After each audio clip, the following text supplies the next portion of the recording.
the primary thing is that people are still getting infected. I mean, all over the world.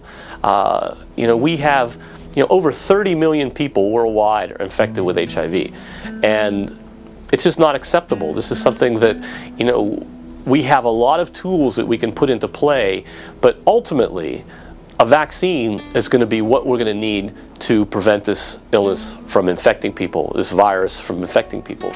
I've been passionate, which is odd to say, about AIDS forever. I'm a kid that grew up in the 80s and would watch these stories unfold, and I was growing up with AIDS, and it just had a profound impact on me, and a lot of people, I feel like in my generation, were impacted by it because it was everywhere. So my cousin who had HIV was kind of isolated from the family because there was a lot of fear and stigma around it. So for me, this is a chance to educate myself as well as educate others, to kind of go out there and help remove the stigma that is still attached with HIV and AIDS, so that people are talking about it more in the community, especially the gay community, because it seems that there's really not a lot of talk about it. It's still like either taboo or it's like something that happened way back in the day and it doesn't exist anymore. I'm a gay Latino male, and gay Latino males are definitely at high risk for HIV infection, and so I think it's important to me to be able to find an effective HIV vaccine because it would benefit my community.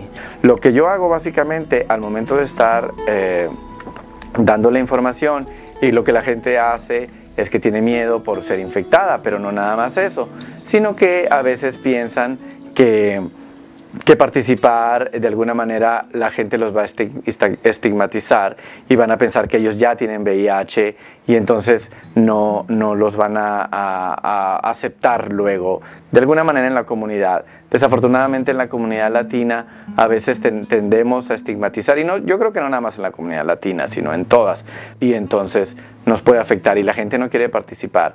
Aún en la comunidad latina todavía es un tabú hablar del VIH, hablar del SIDA, hablar del sexo. La gente no quiere hablar todavía. I had a brother who was gay and who shortly after I came out was diagnosed and ended up passing.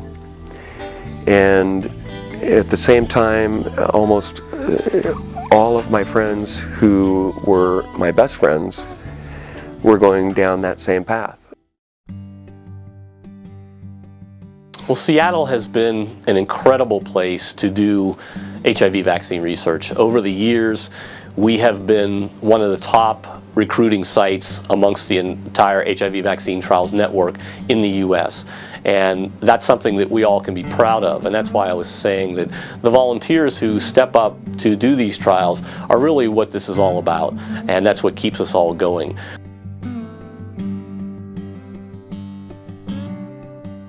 Our vaccines take different forms, so the one I'm explaining to you now is just one type.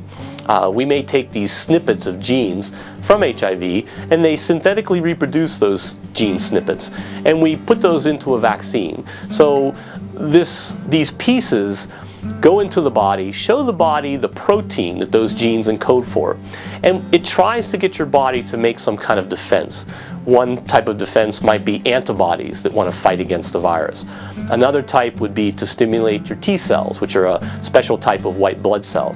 And if it can stimulate those in a way that's strong enough that when you actually see the virus from an infection or from an exposure, that it would stimulate those immune responses, those antibodies, those T cells, to want to go out and kill HIV. And that's kind of the premise with vaccines, is getting your body to make some defense against a foreign invader.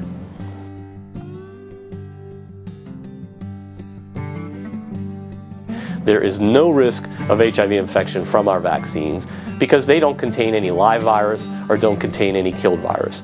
So it's important, and that's a big misconception of people out there thinking, do they want to participate?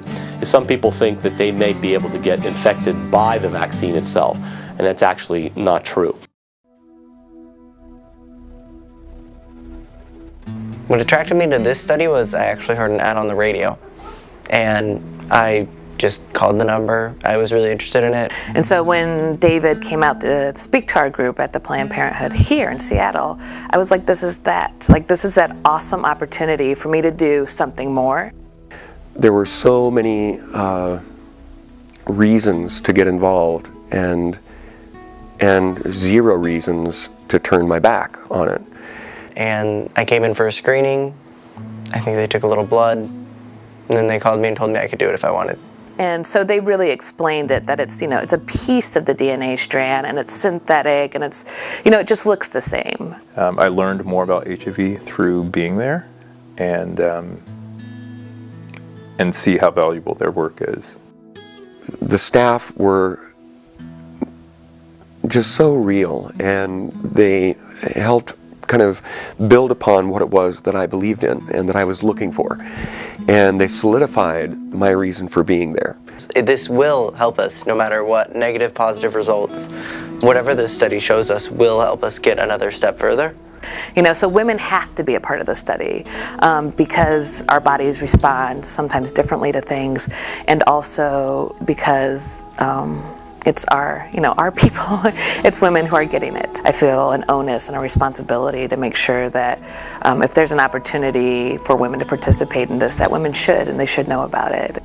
But I saw this flyer for the AIDS vaccine trial, and so I said, why not? So I didn't tell anybody, and I went in, and they met with me, and over a 7-year period, I was inoculated 4 times with the GP120, I think it was Genentech back then, vaccine, and it scared the living daylights out of me because I had no idea what this vaccine would do to me, but it was incredibly important for me to do something that could potentially help stop the epidemic worldwide.